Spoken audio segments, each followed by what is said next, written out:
पोतो लिलोंग मफम अमदा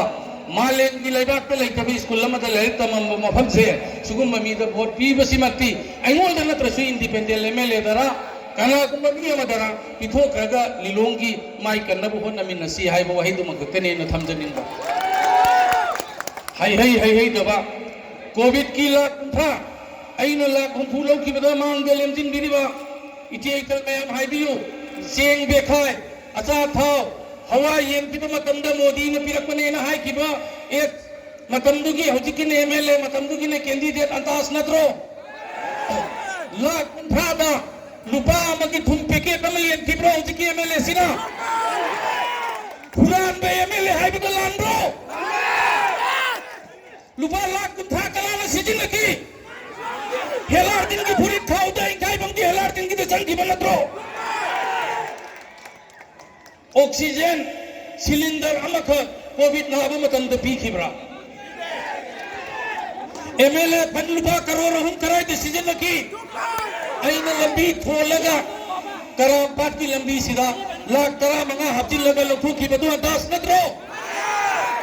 लिलोंग मसई को पीदगी लेबाक निप्ता मसा मखत खारगा लाख मंगा प्राणी पाननी रो थोंगने लखु की बदु कनानो दास नत्रो एमएलए फंड लुतौगेना लाकपदुसु महाक नत्रो नंगलो कोई मसा पुनमक्ता खुनिंग अब कोइलास था कि ब्रो दास न सही हम खरे हैं बसिदा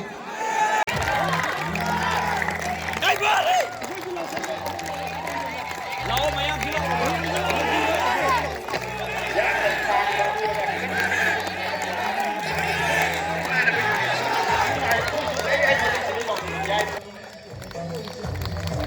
हाउड़े भी मखा